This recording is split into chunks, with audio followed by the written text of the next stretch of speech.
Olá, meus irmãos, a graça e a paz do Senhor, Deus abençoe a todos, Deus abençoe a sua casa, a sua família, sua vida espiritual e seu ministério. Desculpe aqui um pouco agredido pela gripe, pelo resfriado. Hoje nós estamos dando início, hoje dia 5 de agosto, nós estamos dando início aqui à nossa terceira aula de hermenêutica.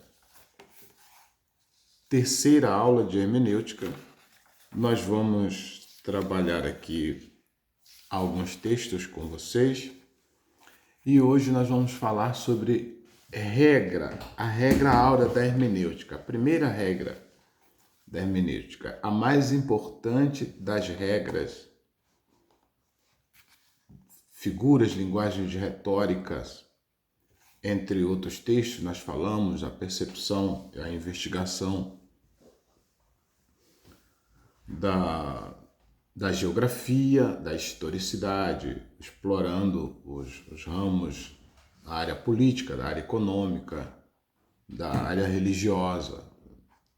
Então, analisando o sistema todo do povo e as circunstâncias, nós vamos extrair aqui uma boa orientação para adentrar as escrituras sagradas.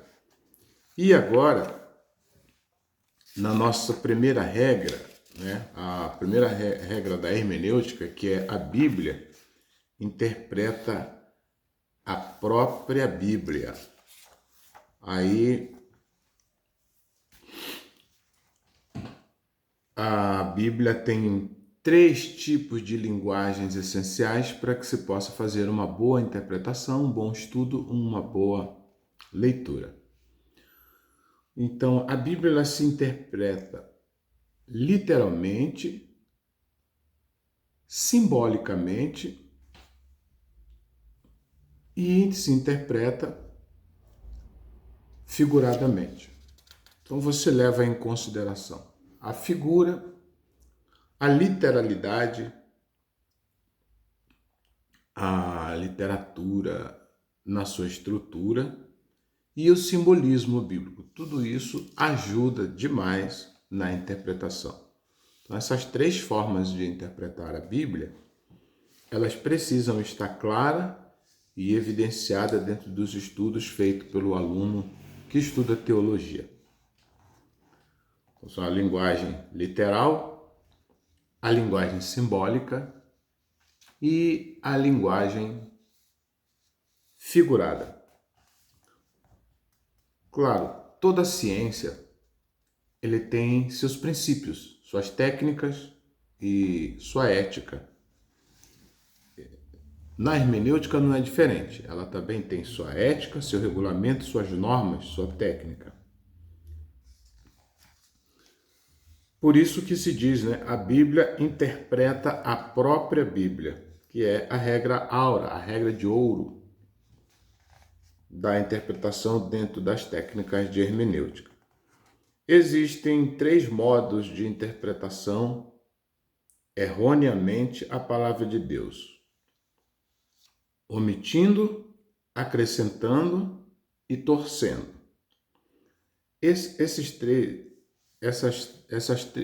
métodos comuns e usual de pessoas que distorcem a palavra de Deus, que não têm uma boa intenção de estudar profundamente, descobrindo, perscrutando, elas incorrem nesses erros terríveis. Então, a Bíblia tem, como diz Isaías no capítulo 28, o versículo 10, o profeta Isaías, ele diz: porque é preceito sobre preceito, preceitos e mais preceitos, regra sobre regra e mais regra, um pouco aqui, um pouco ali. É assim que Isaías fala sobre a palavra de Deus no capítulo 28, no versículo 10. É assim que ele lida com a Escritura, é assim que os antigos lidavam com as Escrituras e é assim que deve ser o método usual da igreja. Tá? É preceito sobre preceito e mais preceito. Regras sobre regras e mais regras. Um pouco aqui, um pouco ali. Assim diz o profeta Isaías, e assim nós devemos entender que a Bíblia, nesse propósito, ela vai se deixando interpretar. Ok? Então, essas três metodologias é que trazem os grandes prejuízos para os grandes estudantes da Bíblia. Você entender que existem três erros crassos, graves, né? Que é a omissão, que é o acréscimo e a distorção. Né? Então, torcer a palavra de Deus, mudar, tentar destruí-la. Omitir o que a palavra de Deus ensina, contém, e acrescentar o que se deseja para facilitar, né, para dar ciência. Aí, principalmente quem faz doutrinas para as igrejas, e eles costumam interpretar ao seu bel prazer. As normas ficam por conta da casa. Então, até porque a primeira pessoa a distorcer a Bíblia, a cometer esses três erros de uma vez só, né? A palavra de Deus em si ainda não estava escrita, mas a primeira pessoa a torcer, a omitir o que a palavra diz e acrescentar, a primeira pessoa a fazer isso foi Satanás no Éden, quando discutiu com a mulher sobre o que Deus havia dito ou não havia dito. E um outro problema, um outro risco que a gente incorre é quando nós damos muita atenção aos falsos mestres, aos falsos ensinadores. Que os imitadores, eles conscientes ou inconscientes, eles têm perpetuado esse procedimento e enganando a humanidade com falsas interpretações das Escrituras, ou com interpretação particular, né? E com isso eles vão ignorando e violando os princípios que norteiam uma boa interpretação da Bíblia e mudando o raciocínio da sociedade. Graças ao abuso apontado, ouvimos dizer que com a Bíblia se prova o que se quiser. Então, olha o absurdo que essas pessoas chegam a dizer. Elas acham que a Bíblia é um livro que, através deste livro, você pode afirmar ou distorcer qualquer coisa, quando não é verdade, né? Ao contrário, porque o discípulo humilde e douto da palavra sabe que a lei do Senhor é perfeita. E a palavra de Deus é perfeita. A lei é justa e é perfeita. Agora, em vista de tais afirmativas, destas e de outras restrições, nós evidente que carece absolutamente de sanção divina a interpretação particular a interpretação particular, como por exemplo a do papismo, a infalibilidade, que eles distorcem dizendo que a interpretação cabe aos pais da igreja, cabe ao papado, a igreja dar a sua palavra, a sua própria interpretação, e ela está acima, a interpretação dita, né, pelo Vaticano, está acima de qualquer conhecimento que se possa supor. Mas isso não é verdade. Não são eles que dão as regras, que dão a ciência, a certeza. Nada de estranho tem, pois, que nos eminentes escritores da antiguidade nós encontraremos afirmações como esta: as escrituras são seu melhor intérprete, compreenderás a palavra de Deus melhor que de outro modo, comparando uma parte com a outra, comparando o espiritual com o material, a escritura de modo que venha a ser ela o seu próprio intérprete. Então, se você seguir esse passo a passo, comparando o texto aqui, um texto ali, resolvendo o problema, as questões linguísticas de grego, hebraico, aramaico, traduções, versões, inserção, né, textos que foram, por que foram inseridos, de onde eles vêm, quais os códices que estão sendo utilizados. Códices, existem vários códices, né? Aqueles documentos que foram codificados, que foram encontrados, alguns foram encontrados, são chamados de códigos sináiticos, códigos samaritanos, códices judaicos e etc. Há muitos códices, né, que foram utilizados para fazer a tradução das escrituras. É um trabalho dos copistas. Se por uma parte, arrancando versículos de seu conjunto e citando frases soltas em apoio a ideias preconcebidas, é possível construir doutrinas chamadas bíblicas. Então, a questão aqui não basta só estar na Bíblia ou fazer uma citação bíblica.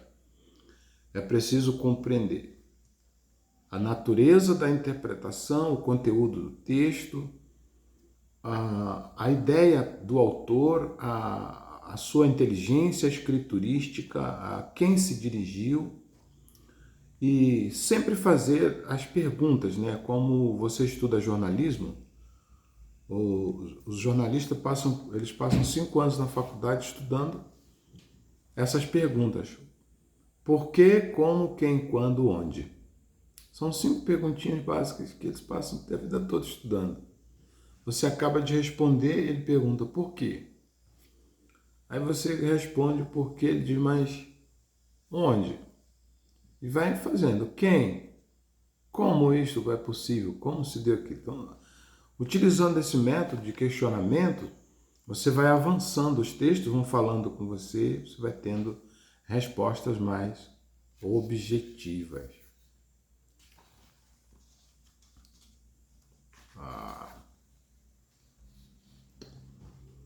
Então vamos lá, na primeira regra da hermenêutica, nós já falamos aqui que a Bíblia interpreta a própria Bíblia.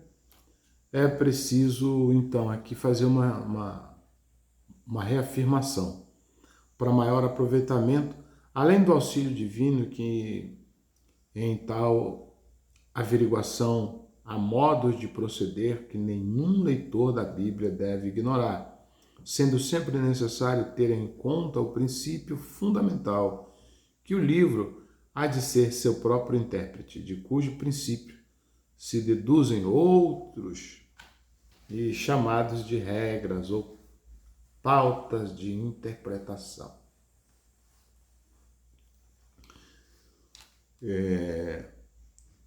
E destas nós dissemos assim, né? Destas regras, da primeira regra da hermenêutica, algumas coisas precisam ser destacadas. É preciso, o quanto seja possível, tomar as palavras em seu sentido usual e comum.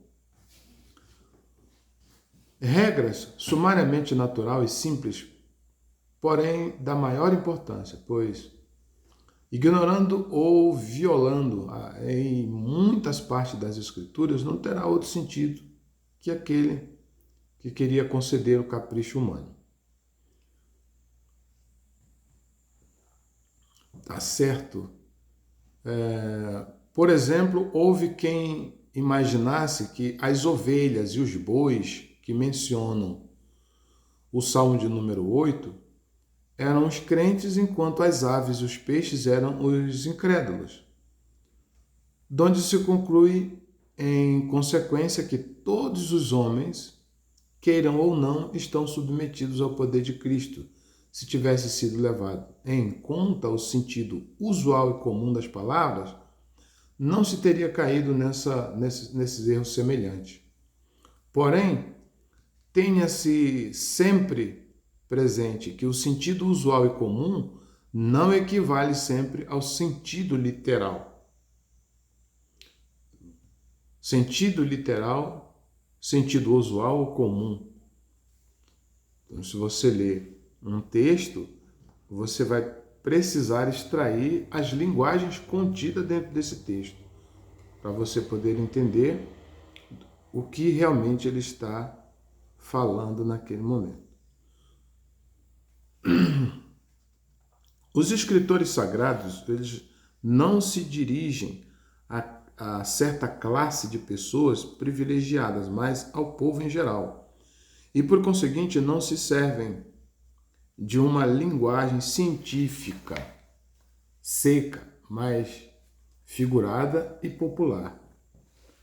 A estas circunstâncias se devem a liberdade, a variedade e vigor que observamos em sua linguagem. A elas se devem seu abundante uso de toda ordem de figuras retóricas, símiles, parábolas ou expressões simbólicas. Além do citado, ocorrem muitas expressões peculiares do idioma hebreu, chamadas de hebraísmo. Precisamos ter isso em mente para podermos determinar qual seja o verdadeiro sentido usual e comum das palavras e das frases. Eu vou trazer aqui alguns exemplos para vocês. Por exemplo, em Gênesis, no capítulo de número 6, versículo 12, está escrito assim: porque toda a carne havia corrompido o seu caminho sobre a terra.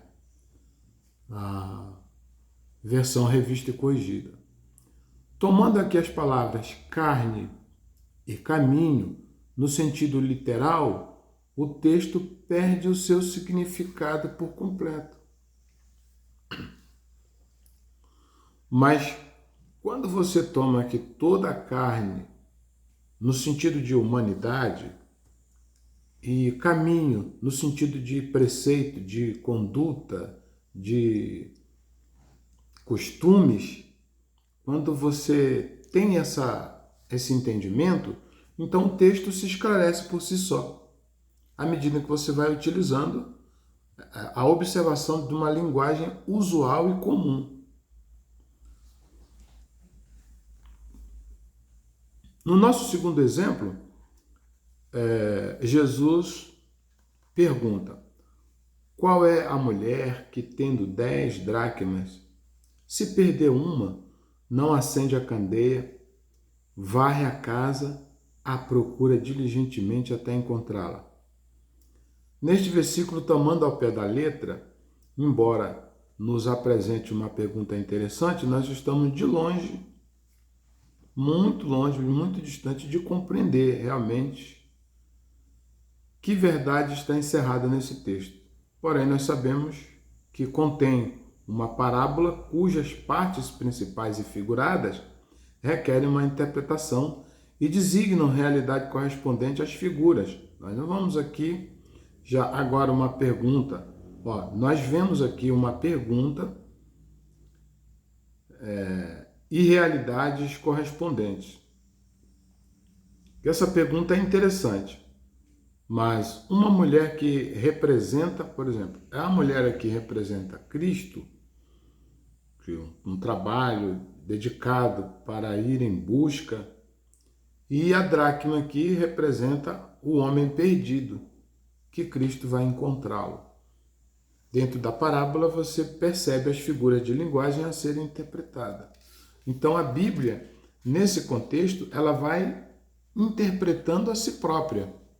Ela vai te dando a metodologia e as dicas, as deixas de como exercer uma interpretação excelente, bíblica, genuinamente dentro da vontade de Deus.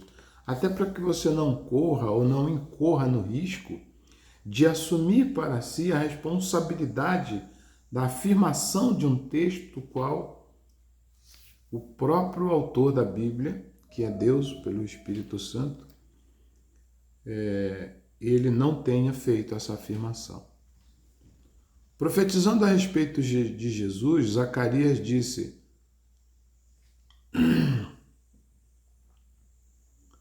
lá em Lucas, no capítulo 1, versículo 69, e nos suscitou plena e poderosa salvação na casa de Davi. Então, se você ler esse texto, lá em Lucas, no capítulo 1, no versículo 69, aí, se você optar por uma leitura literal, uma interpretação literal, vai ficar sem sentido. Não há uma aplicação, uma profecia que você possa absorver aqui desse texto. Mas quando você pensa na casa de Davi, suscitou uma grande salvação na casa de Davi, e você olha Davi como uma nação, então o texto se esclarece. Dentro da nação de Israel, né, dentro da nação dos hebreus, o Senhor levantou uma grande salvação. Jesus, em Lucas, no capítulo 14, no versículo 26, diz assim: se alguém vem a mim e não aborrece seu pai e mãe, não pode ser meu discípulo. Ora, se você tomar isso aqui ao pé da letra, vai ficar meio sem sentido para você, né? Porém, nós lembramos-nos de... Aqui tem um hebraísmo, lembra do hebraísmo? Linguagens que só existem entre o povo hebreu. Chama isso de hebraísmo. É que a gente fala às vezes, tal costume assim foi abrasileirado, né? Determinada comida é abrasileira, né?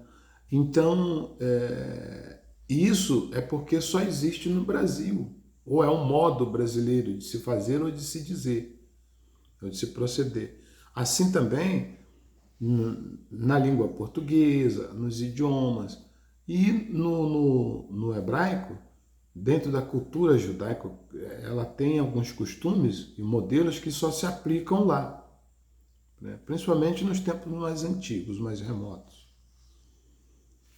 Tá? Então, por que as Escrituras? Vamos responder essa pergunta? O porquê das Escrituras? Deus tem se revelado através dos tempos por meio de suas obras, isto é, por meio da criação, como está no Salmo 24, no versículo 1. Porém, na palavra de Deus nós temos uma revelação maior e especial. E é dupla esta revelação. Temos-la de duas maneiras. Primeiro, na Bíblia, a palavra Escritura, e em Cristo, a palavra viva, em João 1, versículo também 1. Por isso, a grande necessidade de se estudar a Bíblia. Primeiro, porque ela é a palavra de Deus, e segundo, porque Cristo é a palavra viva de Deus nas Escrituras para nós. Por que nós devemos estudar a Bíblia? A Bíblia, aqui está um pouco na hermenêutica, mas em bibliologia você vai se aprofundar um pouco mais nesse tema, que é só uma passada, tá? Uma ligeira, como dizem os franceses, né? Que é en passant. A Bíblia é o manual do crente na vida cristã e no trabalho do Senhor. Sendo a Bíblia o livro texto do cristão, é imperioso que este a maneje bem para o eficiente desempenho da sua missão. É uma colocação do apóstolo Paulo em 2 Timóteo, no capítulo de número 2, no versículo 15, onde ele diz que o obreiro não tem que se envergonhar da palavra de Deus, mas que tem que ser obreiros que manejem bem a palavra da verdade, obreiros que saibam lidar bem com esse instrumento, já que é a nossa ferramenta de trabalho, é a Bíblia. Não fazer defesa particular, não fazer interpretação própria, não fazer interpretação particular. A Bíblia, ela alimenta nossa alma, nosso espírito. Não há dúvida de que o estudo da Bíblia Sagrada nutre e dá crescimento espiritual ao crente. Então, quando você estuda a Bíblia, você lê a palavra de Deus, ela te alimenta, ela está avivando a sua fé, reacendendo a sua fé, te trazendo novas esperanças, alertando você para perigos, né, da vida, as coisas que são percalços que podem acontecer no decorrer do tempo. A Bíblia é um instrumento que o Espírito Santo usa nas suas batalhas. Se em nós houver abundância da palavra de Deus, o Espírito Santo terá um instrumento com que operar. Então, se você sabe 20% da palavra de Deus, o Espírito Santo de Deus ele vai trabalhar com os 20% que você sabe. Se você sabe 10% ou 1%, o Espírito Santo vai trabalhar dentro da porção que você tem, né? E aquilo que os hebreus chamam de paraxá, a porção da palavra do Senhor. Então, cada paraxá, ela traz uma instrução. E à medida em que você vai colecionando as paraxás, elas vão te educando, vão construindo em você o seu caráter e o seu conhecimento bíblico-teológico. À medida em que você vai adquirindo isso, você vai sendo alimentado, fortalecido. E aí você também tem condições de alimentar outras vidas, outras almas. A Bíblia enriquece espiritualmente a vida cristã. E essas riquezas vêm primeiramente pela revelação do Espírito Santo. Ninguém conhece as coisas de Deus senão pelo Espírito, é o que diz as Escrituras. Então vamos lá, como nós devemos estudar a Bíblia? Se você deseja conhecer melhor a vontade de Deus para a sua própria vida e para o destino da humanidade, também é importante ler a Bíblia seguindo os modelos apresentados pela Bíblia, dos quais nós vamos agora discorrer aqui alguns, tá? Primeiro, você deve ler a Bíblia conhecendo o seu autor, isto é, dando a importância, a suprema importância que exige para esse conhecimento. Segundo, leia a Bíblia diariamente, cotidianamente. Sempre esteja lendo a Bíblia porque você vai ganhar familiaridade com ela.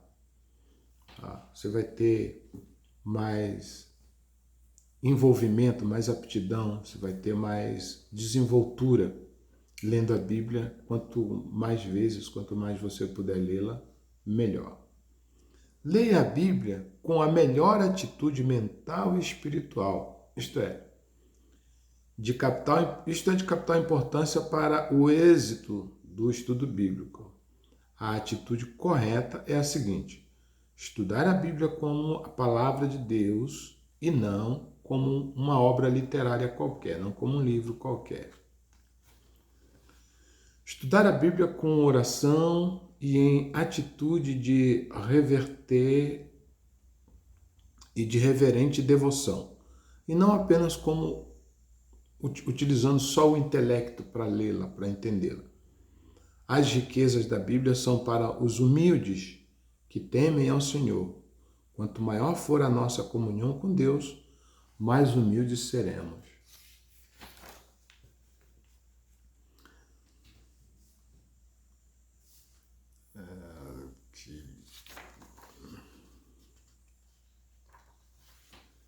Quarto, Leia a Bíblia com oração, devagar, meditando na sua mensagem. Assim tem feito os servos de Deus no passado, a exemplo de Davi, Jeremias e de Daniel.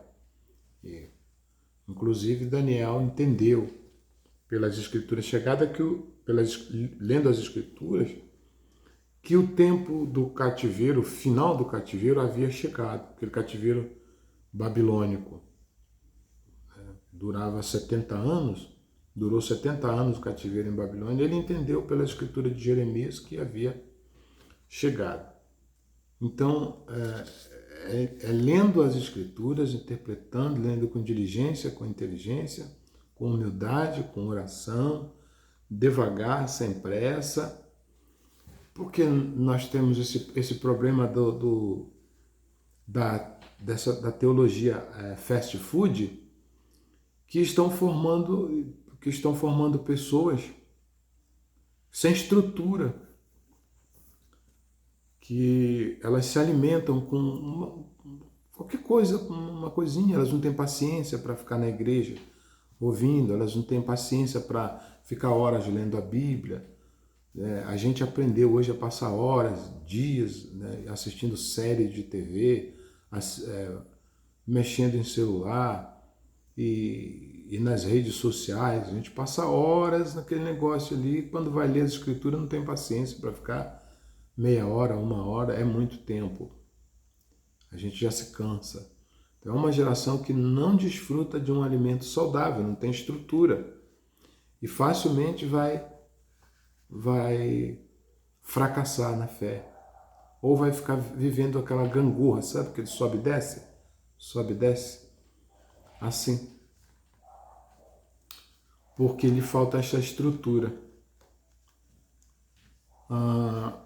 Disposições necessárias para o estudante da Bíblia, assim como para apreciar devidamente a poesia, se necessita possuir um sentido especial para o belo, para a poesia e para o estudo da filosofia, são necessários o espírito filosófico. Assim é da maior importância uma disposição especial para o estudo proveitoso das Sagradas Escrituras. Então, se você gosta de poema, gosta de poesia, aquilo fala com você, mexe com a tua emoção, com a tua inteligência, assim como você gosta de se deleitar em assuntos filosóficos, né, discorrer textos longos, livros enormes, né, e assim também se faz necessário que você tenha um apreço, um gosto pela palavra de Deus, para você não se cansar, não ficar enfadado. Aí você encontra um caminho de estudo como a tua sede encontra água fresca e abundante. Água boa, limpa, fresca e abundante, aquela água fria. Como você, com a sua alma, o seu corpo anseia, deseja muito tomar uma água boa, fresca, limpa, assim também a tua alma, o teu espírito deve desejar se alimentar das Escrituras. E nutrir também um espírito respeitoso, né? Porque o filho que não respeita seu pai, que caso fará dos seus conselhos? Então, se a pessoa não honra seu pai, como vai honrar os seus ensinamentos? Eu amo a Deus, mas odeio sua palavra, odeio ficar estudando a Bíblia, odeio ficar ouvindo a Bíblia, a palavra, não consigo. Entende? Não, essas duas coisas não combinam. Isaías, no capítulo de número 66, no verso 2, ele diz assim: o homem para quem olharei é este, o aflito e abatido de espírito, e que treme da minha palavra. Isaías 66, verso 2. Então, tremor e temor são ferramentas importantes para absorver bem os conselhos do Senhor. Necessita-se de um espírito dócil. Sabe aquelas pessoas que vão ler a Bíblia, mas ficam contendendo com a Bíblia, debatendo, brigando, tem uma ausência de obstinação e teimosia. Espírito dócil é isto, é a ausência de ter essa obstinação, essa teimosia desenfreada, uma estupidez que não cabe em si. Então, é preciso receber a palavra de Deus com mansidão, com intrepidez, com humildade. Tiago, capítulo 5, versículo 21. Pois que se aprenderá em qualquer estudo se faltar essa sensibilidade, né? Como você vai crescer, seja em qualquer área, qualquer estudo que você estiver fazendo, há necessidade dessa suavidade, dessa mansidão. A pessoa obstinada, teimosa, que intenta estudar a Bíblia, lhe acontecerá o que disse Paulo do homem natural. Ora, o homem natural não compreende as coisas do Espírito de Deus, porque para ele vai parecer loucura e não pode entendê-las, porque elas só se discernem espiritualmente. 1 Coríntios, capítulo 2, versículo 14. As coisas de Deus, elas são discernidas no Espírito pelo Espírito.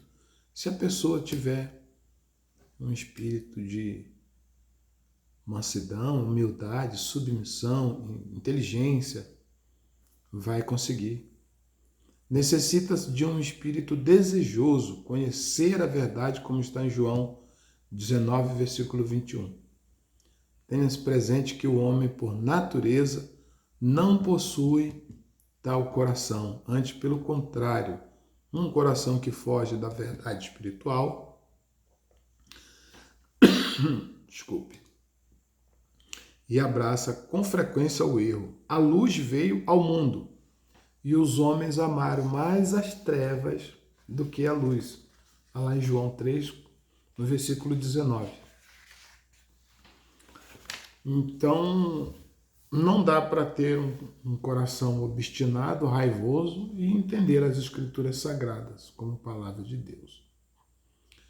As orientações básicas para o entendimento das Escrituras. Eu vou dar aqui alguns passos, né? Algumas dessas orientações básicas. Primeiro, é importante que a pessoa já tenha experimentado a salvação.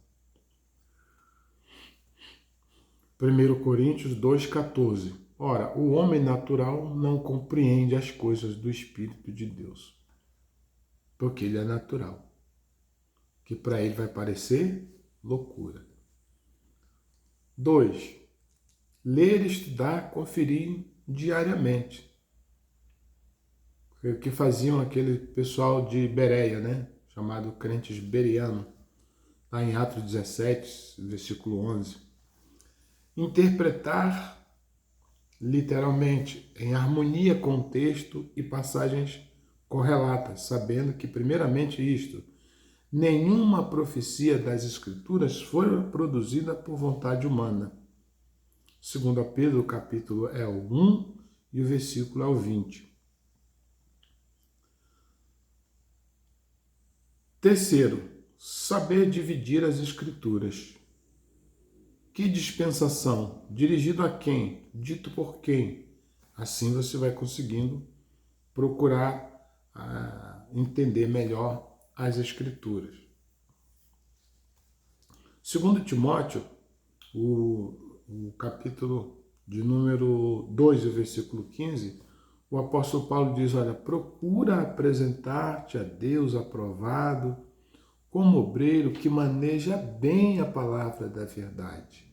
Não tem do que se envergonhar, mas que maneja bem a palavra da verdade.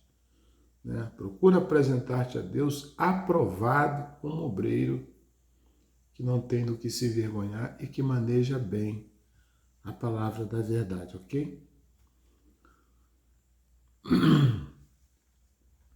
comparando as Escrituras com Escrituras, as quais também falamos, não com palavras de sabedoria humana, mas com as que o Espírito Santo ensina, comparando as coisas espirituais com as espirituais.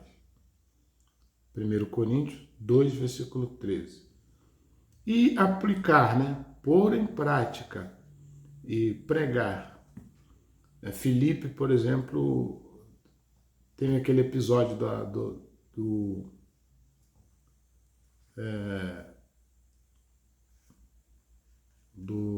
rapaz que vinha numa carruagem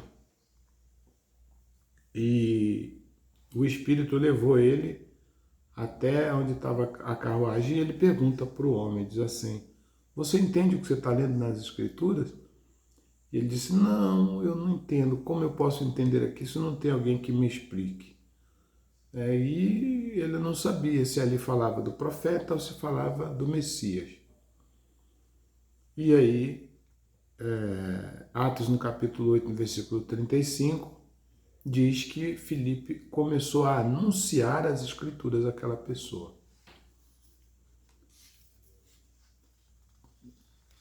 Ponderando e aprofundando. Para ler a Bíblia é fundamental ter claro o objetivo, ouvir o mesmo Deus que falou ontem, falar hoje, amanhã e para sempre, porque a sua palavra é eterna, permanente, é fiel. Aí você vai escolher um texto, deixar o Espírito falar ao teu espírito sobre este texto, estabelecer um início de estudo, delimitar ali um tema, o assunto que você está estudando, compreendendo à luz das Escrituras.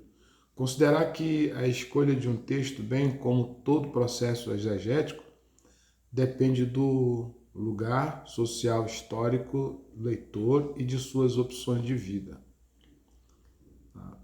Ler e reler o texto. Comparar 2 ou 3 traduções. Por isso que eu digo sempre para os meus alunos, é importante que você tenha vários livros, várias bíblias, dicionários, que você tenha bastante ferramenta para comparar, para fazer esses estudos. Respeitar o que o texto diz, sem forçá-lo a dizer o que você gostaria de ouvir. Você gostaria que o texto dissesse isto, aí forçando o texto, torcendo. Ter cuidado para não passar imediatamente do texto bíblico para as situações concretas de hoje, correndo o risco de tirar conclusões precipitadas. É a hora de você fazer a aplicação da palavra, não ser muito afoito, tá? Para você não incorrer nestes erros. Procurar obter informações complementares sobre as geografias, rotas, as planícies e aí tudo que o texto for se referir, falar, você precisar entender se é um mecanismo que exige de você ter um pouco de compreensão sociológica, um pouco de compreensão histórica, um pouco de compreensão antropológica. Essas coisas vão te ajudar muito a compreender a Escritura. Tomar consciência de que o texto nasce da diversidade, da fragilidade da experiência de pessoas de carne e osso, em suas relações concretas marcadas pelas diferenças de grupos sociais, raça, idade, sexo, crença, ideologias e etc.